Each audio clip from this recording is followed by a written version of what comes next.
Chapter 2 treats of Oliver Twist's growth, education, and board. For the next 8 or 10 months, Oliver was the victim of a systematic course of treachery and deception. He was brought up by hand. The hungry and destitute situation of the infant orphan was duly reported by the workhouse authorities to the parish authorities.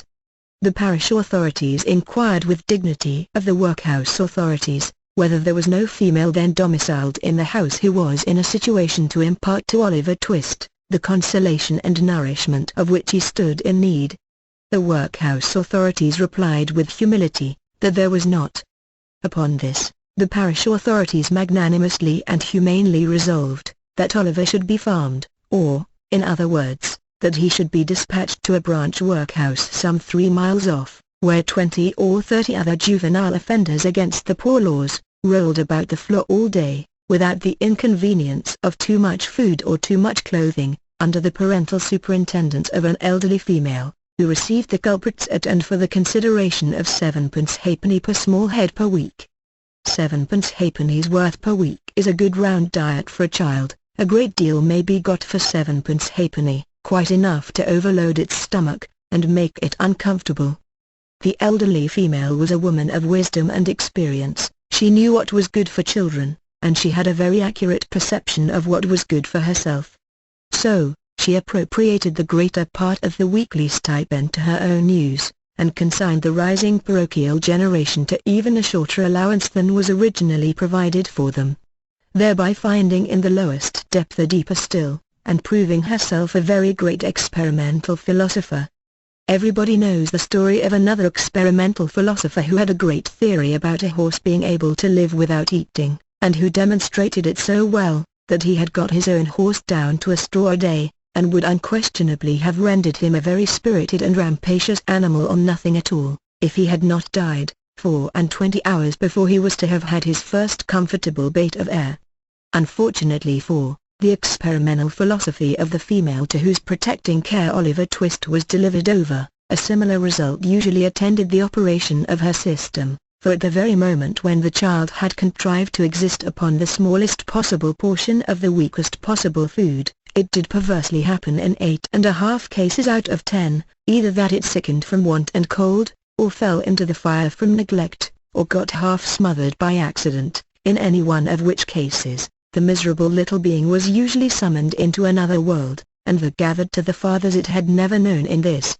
Occasionally, when there was some more than usually interesting inquest upon a parish child who had been overlooked in turning up a bedstead, or inadvertently scalded to death when there happened to be a washing, though the latter accident was very scarce, anything approaching to a washing being of rare occurrence in the farm, the jury would take it into their heads to ask troublesome questions, or the parishioners would rebelliously affix their signatures to a remonstrance. But these impertinences were speedily checked by the evidence of the surgeon, and the testimony of the beadle, the former of whom had always opened the body and found nothing inside, which was very probable indeed, and the latter of whom invariably swore whatever the parish wanted, which was very self-devotional. Besides, the board made periodical pilgrimages to the farm, and always sent the beadle the day before, to say they were going. The children were neat and clean to behold, when they went, and what more would the people have? It cannot be expected that this system of farming would produce any very extraordinary or luxuriant crop. Oliver Twist's 9th birthday found him a pale thin child, somewhat diminutive in stature, and decidedly small in circumference. But nature or inheritance had implanted a good sturdy spirit in Oliver's breast. It had had plenty of room to expand, thanks to the spare diet of the establishment, and perhaps to this circumstance may be attributed his having any 9th birthday at all.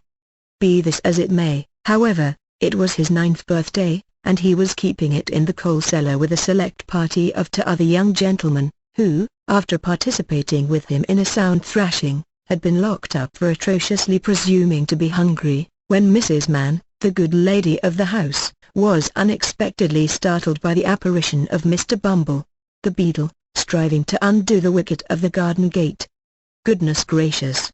Is that you, Mr. Bumble, sir?" said Mrs. Mann, thrusting her head out of the window in well-affected ecstasies of joy. Susan, take Oliver and them two brats upstairs, and wash 'em directly. My heart alive! Mr. Bumble, how glad I am to see you, surely. Now, Mr. Bumble was a fat man, and a choleric, so, instead of responding to this open-hearted salutation in a kindred spirit, he gave the little wicket a tremendous shake, and then bestowed upon it a kick which could have emanated from no leg but a beadle's. "Law, only think," said Mrs. Mann, running out, for the three boys had been removed by this time, "only think of that. That I should have forgotten that the gate was bolted on the inside, on account of them dear children. Walk in, sir, walk in, pray, Mr. Bumble, do, sir." Although this invitation was accompanied with a curtsy that might have softened the heart of a church warden, it by no means mollified the beadle. "Do you think this respectful or proper conduct, Mrs. Mann?" inquired Mr. Bumble, grasping his cane, "to keep the parish officers awaiting at your garden gate, when they come here upon parochial business with the parochial orphans? Are you Mrs. Mann, that you are, as I may say, a parochial delegate, and a stipendiary?" "I'm sure, Mr. Bumble, that I was only a-telling one or two of the dear children as is so fond of you, that it was you a-coming," replied Mrs. Mann with great humility. Mr. Bumble had a great idea of his oratorical powers and his importance. He had displayed the one, and vindicated the other. He relaxed. "Well, well, Mrs. Mann," he replied in a calmer tone, "it may be as you say, it may be. Lead the way in, Mrs. Mann, for I come on business, and have something to say." Mrs. Mann ushered the beadle into a small parlour with a brick floor, placed a seat for him, and officiously deposited his cocked hat and can on the table before him. Mr. Bumble wiped from his forehead the perspiration which his walk had engendered, glanced complacently at the cocked hat, and smiled. Yes, he smiled. Beadles are but men, and Mr. Bumble smiled. "Now don't you be offended at what I'm a-going to say," observed Mrs. Mann, with captivating sweetness. "You've had a long walk, you know, or I wouldn't mention it. Now, will you take a little drop of something, Mr. Bumble?" "Not a drop." "Nor a drop," said Mr. Bumble, waving his right hand in a dignified, but placid manner. "I think you will," said Mrs. Mann, who had noticed the tone of the refusal, and the gesture that had accompanied it. "Just a little drop, with a little cold water, and a lump of sugar." Mr. Bumble coughed. "Now, just a little drop," said Mrs. Mann persuasively. "What is it?" inquired the beadle. "Why, it's what I'm obliged to keep a little of in the house, to put into the blessed infant's daffy, when they ain't well, Mr. Bumble," replied Mrs. Mann as she opened a corner cupboard, and took down a bottle and glass. "It's gin. I'll not deceive you, Mr. B. It's gin." "Do you give the children daffy, Mrs. Mann?" inquired Bumble, following with his eyes the interesting process of mixing. "Ah, bless 'em, that I do, dear as it is," replied the nurse. "I couldn't see 'em suffer before my very eyes, you know, sir." "No," said Mr. Bumble approvingly, "no, you could not. You are a humane woman, Mrs. Mann." Here she set down the glass. "I shall take an early opportunity of mentioning it to the board, Mrs. Mann." He drew it towards him. "You feel as a mother, Mrs. Mann." He stirred the gin and water. I drink your health with cheerfulness, Mrs. Mann," and he swallowed half of it. "And now about business," said the beadle, taking out 11 pocket-book. "The child that was half-baptized Oliver Twist, is 9-year-old today." "Bless him!" interposed Mrs. Mann, inflaming her left eye with the corner of her apron. And notwithstanding an offered reward of £10, which was afterwards increased to £20, notwithstanding the most superlative, and, I may say, supernatural exertions on the part of this parish, said Bumble, "we have never been able to discover who is his father, or what was his mother's settlement, name, or condition." Mrs. Mann raised her hands in astonishment, but added, after a moment's reflection, "How comes he to have any name at all, then?" The beadle drew himself up with great pride, and said, "I invented it." "You, Mr. Bumble?" "I, Mrs. Mann. We name our fondlings in alphabetical order. The last was a S, Wobble. I named him. This was a T, Twist. I named him. The next one comes will be Unwin, and the next Wilkins. I have got names ready-made to the end of the alphabet, and all the way through it again, when he come to Z. Why, you're quite a literary character, sir," said Mrs. Mann. "Well, well," said the beadle, evidently gratified with the compliment, "perhaps I may be. Perhaps I may be, Mrs. Mann." He finished the gin and water, and added, "Oliver being now too old to remain here, the board have determined to have him back into the house. I have come out myself to take him there. So let me see him at once." "I'll fetch him directly," said Mrs. Mann, leaving the room for that purpose. Oliver, having had by this time as much of the outer coat of dirt which encrusted his face and hands, removed, as could be scrubbed off in one washing, was led into the room by his benevolent protectress. "Make a bow to the gentleman, Oliver," said Mrs. Mann. Oliver made a bow, which was divided between the beadle on the chair, and the cocked hat on the table. "Will you go along with me, Oliver?" said Mr. Bumble, in a majestic voice. Oliver was about to say that he would go along with anybody with great readiness, when, glancing upward, he caught sight of Mrs. Mann, who had got behind the beadle's chair, and was shaking her fist at him with a furious countenance. He took the hint at once, for the fist had been too often impressed upon his body not to be deeply impressed upon his recollection. "Will she go with me?" inquired poor Oliver. "No, she can't," replied Mr. Bumble. "But she'll come and see you sometimes." This was no very great consolation to the child. Young as he was, however, he had sense enough to make a feint of feeling great regret at going away. It was no very difficult matter for the boy to call tears into his eyes. Hunger and recent ill-usage are great assistants if you want to cry, and Oliver cried very naturally indeed. Mrs. Mann gave him 1,000 embraces, and what Oliver wanted a great deal more, a piece of bread and butter, lest he should seem too hungry when he got to the workhouse. With the slice of bread in his hand, and the little brown cloth parish cap on his head, Oliver was then led away by Mr. Bumble from the wretched home where one kind word or look had never lighted the gloom of his infant years. And yet he burst into an agony of childish grief, as the cottage gate closed after him. Wretched as were the little companions in misery he was leaving behind, they were the only friends he had ever known, and a sense of his loneliness in the great wide world, sank into the child's heart for the first time. Mr. Bumble walked on with long strides. Little Oliver, firmly grasping his gold-laced cuff, trotted beside him, inquiring at the end of every quarter of a mile whether they were nearly there. To these interrogations Mr. Bumble returned very brief and snappish replies, for the temporary blandness which gin and water awakens in some bosoms had by this time evaporated, and he was once again a beadle.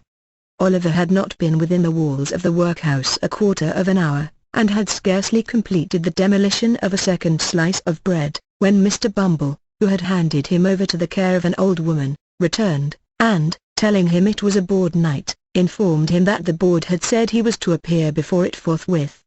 Not having a very clearly defined notion of what a live board was, Oliver was rather astounded by this intelligence, and was not quite certain whether he ought to laugh or cry. He had no time to think about the matter, however, for Mr. Bumble gave him a tap on the head, with his cane, to wake him up, and another on the back to make him lively, and bidding him to follow, conducted him into a large whitewashed room, where 8 or 10 fat gentlemen were sitting round a table.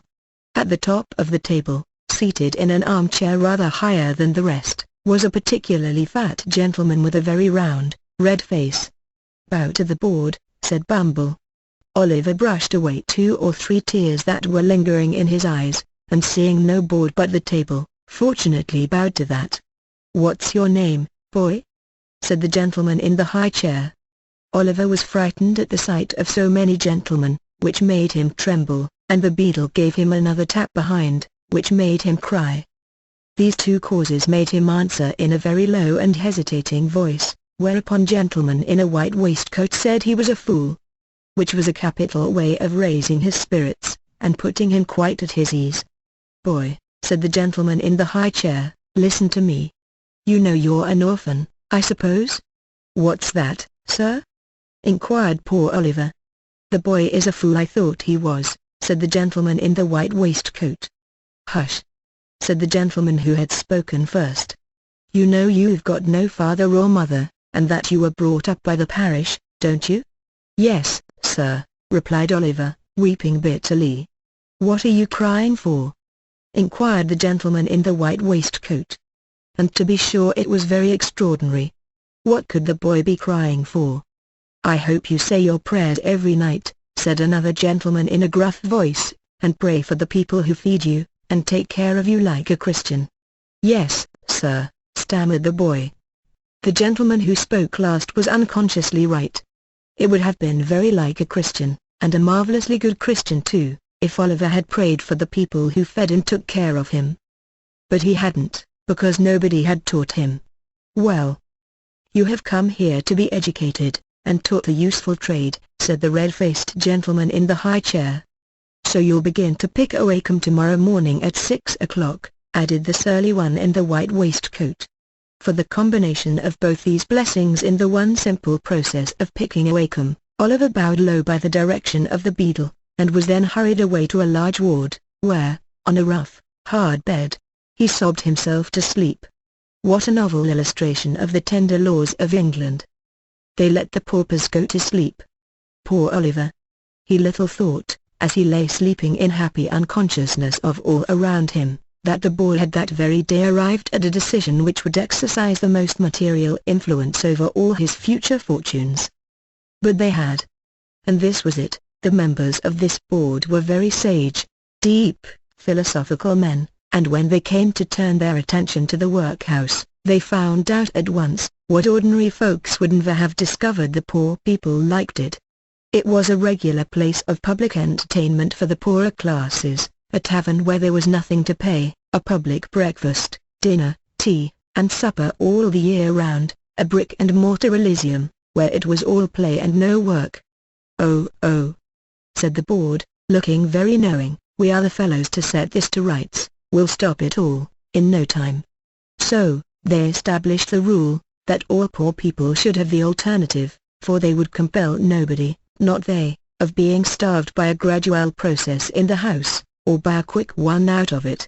With this view, they contracted with the water works to lay on an unlimited supply of water, and with a corn factor to supply periodically small quantities of oatmeal, and issued 3 meals of thin gruel a day, with an onion twice a week, and half a roll of Sundays.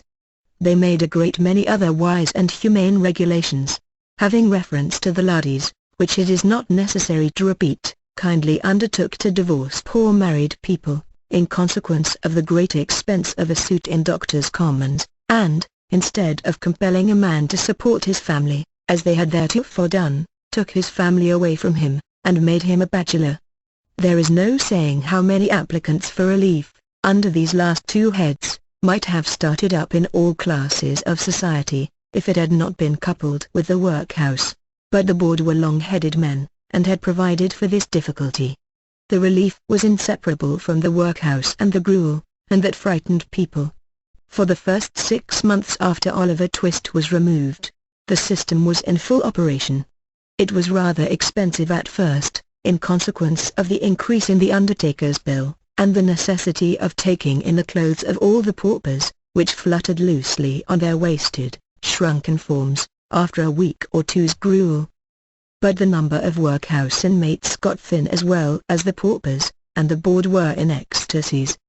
The room in which the boys were fed, was a large stone hall, with a copper at one end, out of which the master, dressed in an apron for the purpose, and assisted by 1 or 2 women, ladled the gruel at mealtimes. Of this festive composition each boy had 1 porringer, and no more except on occasions of great public rejoicing, when he had 2 ounces and a quarter of bread besides. The bowls never wanted washing. The boys polished them with their spoons till they shone again, and when they had performed this operation, which never took very long, the spoons being nearly as large as the bowls, they would sit staring at the copper, with such eager eyes, as if they could have devoured the very bricks of which it was composed, employing themselves, meanwhile, in sucking their fingers most assiduously, with the view of catching up any stray splashes of gruel that might have been cast thereon. Boys have generally excellent appetites. Oliver Twist and his companions suffered the tortures of slow starvation for 3 months. At last they got so voracious and wild with hunger, that one boy, who was tall for his age, and hadn't been used to that sort of thing, for his father had kept a small cook shop, hinted darkly to his companions, that unless he had another basin of gruel per diem, he was afraid he might some night happen to eat the boy who slept next him, who happened to be a weakly youth of tender age. He had a wild, hungry eye, and they implicitly believed him.